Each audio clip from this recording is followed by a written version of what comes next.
Hey, what's going on YouTube? Thank you for coming back to another episode of Scattered Brilliancy. My name is Travis, and tonight I'm going to be reviewing Married at First Sight, and I'm going to be reviewing the intimacy episode. And I didn't do a review for the episode about the in-laws because I just really felt like everything that happened in that episode was just kind of irrelevant to the kind of wholeness to the whole story of the three couples. So I didn't even bother doing it. Yes, I have had a long day and I am tired and I'm ready to go to sleep. So I watched it today. Today is Wednesday and it came on last night. So I'm a day behind. But at least you're still getting the video. So this is not going to be a play-by-play type thing. I'm just going to kind of talk about each couple and what I've observed. So we can start off with Trey and Vanessa.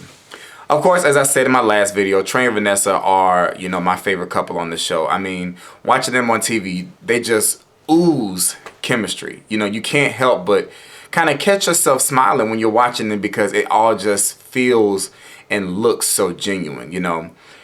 I want all three couples to make it, if it's in God's will for them to make it, you know what I mean? But I'm definitely rooting for Trey and Vanessa, to really, take it all the way and have a marriage that lasts because their chemistry is just stupid, ridiculous watching it on TV. It's an excellent thing to see.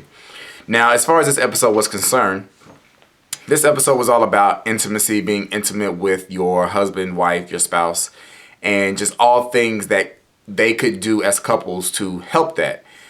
In the last episode, Trey and Vanessa, I believe, it might have been the last episode. Yeah, in the last episode, Trey and Vanessa did confirm that they had consummated their marriage.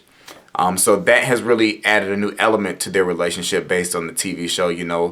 It's pretty obvious. Anytime you have sex with someone or you sleep with them, you're obviously becoming closer because your bodies are doing this. You know what I mean? So it's just a natural thing. And both of them seem genuine and committed to the process. So, in my opinion, I felt like them having sex was only going to make things better for them as a couple. And like I said, it just made things better. They were touchy-feely before, they said they had consummated their marriage. But like this episode, they were just really touchy-feely. A lot of pelvic-to-pelvic action. And they've been kissing since the first episode. So that's cool. The only, not even really negative, but the only kind of bumpy thing that they had going on this episode was Trey is a car salesman, and as a car salesman, he works a lot. He has a lot of hours, kind of never, not going to say he's never off the clock, but he's kind of never off the clock. And so they had met up for lunch, and he got a call during lunch, and he went ahead and took it. And Vanessa was visually upset about it because that's out of her norm. They're both still getting used to each other. Despite how great things are going between them, they're still getting to know each other. And so she was I'm so sleepy. She was visibly and visually upset about the fact that he took the call, but that's just something that they're both going to have to get used to. They hosted a little dinner party and invited one of his friends and one of her friends over and, had a good time. All three couples actually met with the doctor. I want to say her name is Dr. Lori, but I might be wrong. But they met with Dr. Lori because, like I said, it was all about intimacy. So she might be the specialist as far as the professional team that deals with sex and intimacy and all of that kind of stuff. So for each couple, she gave them this jar of questions for them to ask each other just so they can become closer. Now, granted, like I said, Vanessa and Trey have already become as close as you can kind of be, but they still have fun with the questions. They asked the questions and laughed about them and answered them. And of course, they're not going to show anything too risque on TV. So I'm pretty sure, they had a great time with those questions. The questions in the jar were things like, what's your favorite sexual position? What do you like to be kissed? What do you like to be touched? What turns you on? Things like that. Things that you kind of would like to know when you're married to somebody. And those are things that you would learn over time before you got married. So in a sense, I felt like it was a good exercise because it allowed them to learn something that would have typically been learned in a year and a half, 2 year span that they did not get a chance to have. What else happened with Trey and Vanessa? I think that was pretty much it. I mean, like I said, I love watching them, and I feel like the camera's too high. I'm sorry, y'all. That's so unprofessional. There we go. That looks better. So like I said, I think that's pretty much all that happened with them. So thumbs up for Trey and Vanessa. Still rooting for them. Now let's move on to Neil and Samantha, because while Trey and Vanessa are in first place, Neil and Samantha have now bypassed David and Ashley, and I will put them in second place as far as most entertaining to watch and the couple that really seems like they're moving forward. Neil has been holding things in, and Samantha has called him on that. She called him out on it, I guess, last episode, pretty much saying that when the camera crew is around for the show, he's a completely different person than he is when the camera crew is not there, and she doesn't like that. She really wants consistency from him, and Neil has been struggling with opening up to Samantha and just talking to her about his issues. But within this episode, we did see them open up a little bit more. They both seem to be a little more touchy-feely, which was nice. Now, Samantha said in one of her confessionals, though, that, maybe they might start holding hands, but hey, let's not get too crazy, which means that while they are becoming closer and while they are becoming, I guess closer is the best word, they're interested in each other, maybe growing a little bit, but she's still not ready to take any large steps as far as physical touch and intimacy. The quirkiness of these two, it really just bounces off of the other. And I think now they're in a place where it works.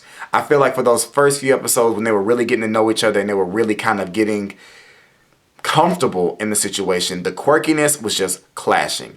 Samantha has a strong personality, Neil does not. And the dynamic of that just was not working. And I think now they're kind of finding their spot within their new marriage. And it's not as hard to watch on TV as another couple who we're going to get to in a little bit. But let's see what happened in this episode with Neil and Samantha. I took no notes, so this is all off of memory. Neil wanted to do something nice for Samantha, so he bought her some flowers. I remember that happened. They decided that they're going to buy a house, because I think what they were secretly saying is that they were rushed into purchasing that house because of production of the show, but they decided that their house is not working, so they're going to purchase a new house. And overall, they're moving forward, and that's really what it's all about. Now, they haven't kissed, they haven't held hands, I've seen them hug, and that's about it, which I guess is good progress for the two of them. I feel like I'm leaving something out, but at this point, I really don't care. Now, let's get to the meat and potatoes of this particular show for this episode. David and Ashley are so cringeworthy to watch on television. And it's sad. Because let me tell you, the real MVP of Married at First Sight is David. Like, I like David. He's a stand-up guy. You know what I mean? And it could be editing. But he just seems like he is so committed, and he is just really, really wanting this to work. And it just kind of tears you apart to see this man who really wants this, with her, and wants to make it work and wants to find out what's going on. And it's just not reciprocated, and that is just, it's a terrible thing to watch. In this episode, he decided that he wanted to do something nice for his wife, just like Neil, and he went out and bought flowers, and he decided that he was going to cook dinner for her, and he doesn't even cook like that. Oh, Neil cooked as well, so that was something else Neil did. Neil grilled some shish kebabs or something like that on the grill for her. That's what he did as well. David did the same thing. He decided to cook something on the stove. He fixed like zucchini, red tomatoes, and it was some kind of pasta dish, and he said that he does not cook, so he found the recipe online, and he made it happen. This was also during the time when Ashley was taking her finals. Like I said in the last video, she's a nursing student, so I guess that's kind of all coming to a close. But she also mentioned that she was going to be taking time off of work so she could devote her time to her marriage and to school. So I guess for kind of like, hoorah, you finished your finals, David decided that he wanted to cook for her. Ashley was kind of getting home around 7, but this particular night she didn't get home till around 9. And that again is just another moment where it's like, dang. Here's this guy trying to do something so nice for his wife. And granted, you can't help, what time you get home and traffic and all of that kind of stuff. And if your exams run over. But it's just like, man, here he is trying again. And his efforts are just, it just didn't turn out the way that he really wanted to. He reheated the food and she said that it was nice. And that's good. But, I mean, the real issue with David and Ashley is totally 100%. Ashley is not attracted to David. And that has got to be a difficult situation to be in for her. to be married to somebody who you're not attracted to.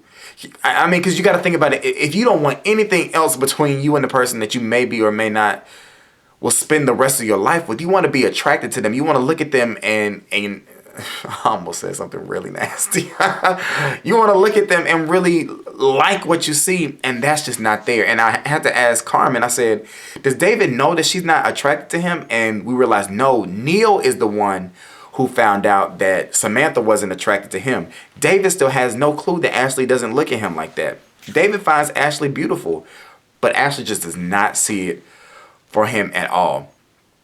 And as far as the questions were concerned, Ashley and Samantha were on the same page. Neither one of them wanted to participate in the exercise. They didn't want to answer the questions. Ashley's whole thing was she didn't want to answer it for the whole world because she didn't want to answer it in front of the cameras. But like I said earlier, I don't believe that the cameras would have shown anything too risque. But I think just for me personally, I'm a different kind of person. If I can answer those questions right here on YouTube, and I don't really care who sees them because, that's me.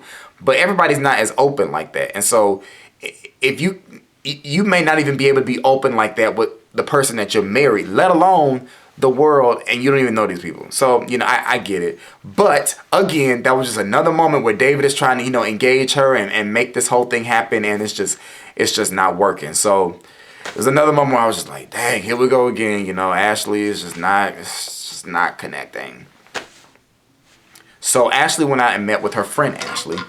And she was pretty much telling her that, all the guys that you've dated have been kind of laid back, and David, you talk about him and he seems to be energetic, and even David said the reason why they can't get to that intimacy thing and make it work is because she's not willing. She's not willing. She will not budge at all out of her comfortability place. Wherever that is for her, she's not moving. Because those questions weren't so bad. Because the first question that Ashley was asked was, where do you like to be kissed? Even if it was a lie, you could have just said, I like to be kissed on my lips, or I like to be kissed on my cheek, or I like to be kissed on my head, or my forehead, or my hand. All of those areas could have been said, and that wouldn't have been anything that's nasty or like the world would have thought you were a hoe for saying that. But she didn't even give him that much. And even he was trying to, play it off, say, oh, my favorite place to be kissed is in whatever state it was, he said. So he was trying to make light of the situation, but I know he is being torn down on the inside. And you can really see a difference between how he was on that very first episode before he met her to now. And it's really, really, really sad. Like, for real, it's really sad. So after they talked to the doctor, she suggested that, they maybe go out on a date or something like that. So they went to the big Ferris wheel in Atlanta, and things seemed to be going well. In the previews, they were making it seem like, oh, they're going to build up and they're going to kiss for the first time. And when I knew that wasn't going to happen, because watching the way Ashley is on the show, they're not going to kiss. She is not going to kiss him. She wants no parts of that. So the date seemed to be going really well. They seemed to be enjoying himself. And David was like, I'm going to take this moment and I'm going to try to kiss my wife. He goes in for the kiss, she turns her head, and he kisses her on the cheek, and it's just awkward. Just awkward. He's like, not even on our first date, I can't get a kiss. And she's like, I did. Ashley, no, kissing on the cheek does not count as kissing because you did not do anything but just you just held your head still. You didn't do anything. So I really hope, as far as Ashley and David are concerned, that she really lets her walls down and opens up to him and for real gives him a chance. Not even, no, they may get divorced. That may happen after this whole 6 weeks is up. And by now, whatever they were going to do has probably happened. We'll find out on the reunion type show. But I just really hope she lets her walls down and gives this guy a chance, because David, from what we see on TV, he is a really good guy. And honestly, based on the show, Ashley doesn't deserve him, in my opinion. I mean, I think David seems like he has a lot to offer, and he seems to be very focused on what it is that he wants. And he deserves someone who wants the exact same thing that he wants it, and who's going to give him back what he's given. Because right now, he's just pouring, and his glass is not being refilled. And eventually, he's going to run out. He's eventually going to run out. And I would hate to see that happen on this show. But I'm not going to be surprised if it doesn't. So, overall, where am I at in time? I'm at 14 minutes. I did not plan to be on here that long. So, overall, Trey and Vanessa, they're strides ahead of everyone else because they've kissed. alone they had sex. Neil and Samantha, they're moving along, and David and Ashley, they're just being left behind. We'll see what happens next week. I don't know, but that's Married to Medicine. Not Married to Medicine. Married at First Sight on A&E. I think I said the wrong channel in the last video, but Married at First Sight comes on A&E at Tuesdays at 9 p.m. So make sure you check your local listings and check the show out because it's a really good show. And you know, just cross our fingers for things to work out for these three couples. You know, I'm a believer in love. I'm a believer in the institution of marriage, and you know, I want everybody to be happy if it's within the will of their life and what's supposed to happen. Well, I'm about to get up out of here so I can go clean up downstairs, just finish cooking dinner and go to sleep. So y'all have a great evening. Please remember to like, rate, comment, subscribe, share it with somebody else who watches the show. Leave down in the comments anything you want me to talk about, anything you notice in the show, your observations, something I may have left out, because I'm sure I left out plenty of something. I don't know. But before I start slurring my words and getting any more silly than I'm about to get, y'all have a great night, and I will talk to y'all soon. Peace.